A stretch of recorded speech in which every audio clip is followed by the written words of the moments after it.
In Srikakulam district's Tekkali constituency, Minister Achanayudu toured and inaugurated the Abhyudayam cycle rally from the Kotabomali Kotamma Talli temple. He urged young people not to ruin their future by getting addicted to substances like ganja. Later, he joined students and youth in cycling for fun, emphasizing the government's vision to make Andhra Pradesh a drug-free state.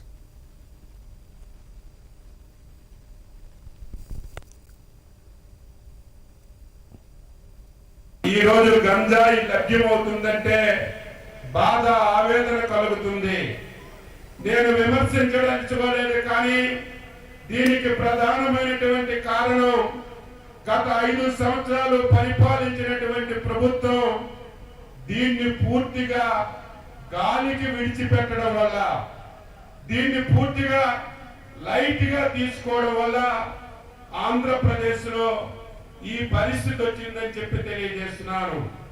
మీ అందరి అభిమానంతో 2024లో NDA ప్రభుత్వం ఈ రాష్ట్రంలో అధికారంలోకి వచ్చిన తర్వాత మన ముఖ్యమంత్రి శ్రీ నారా చంద్రబాబు నాయుడు గారు మొదటి తీసుకున్నటువంటి అంశం ఆంధ్రప్రదేశ్ రాష్ట్రంలో గంజాయి సమూలంగా నిర్మించాలి.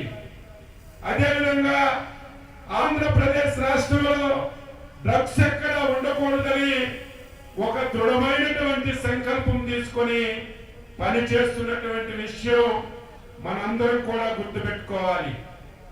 ఈరోజు గంజాయి మనకి ఏజెన్సీ ప్రాంతం చాలా ఎక్కువగా ఉంది. ఏజెన్సీ ప్రాంతంలో 12,000 ఎకరాల్లో గంజాయిని వ్యవసాయంగా మార్చి పండించినటువంటి పరిస్థితులు ఈ రాష్ట్రంలో చూశాం. ముఖ్యమంత్రి గారు బాధ్యతలు తీసుకున్న తర్వాత ఈ రాష్ట్రంలో గంజాయి ఉండకూడదని టెక్నాలజీని ఉపయోగించి డ్రోన్స్ పంపించి ఏదైతే వద్దానో, ఏదైతే మనకి ఏజెన్సీ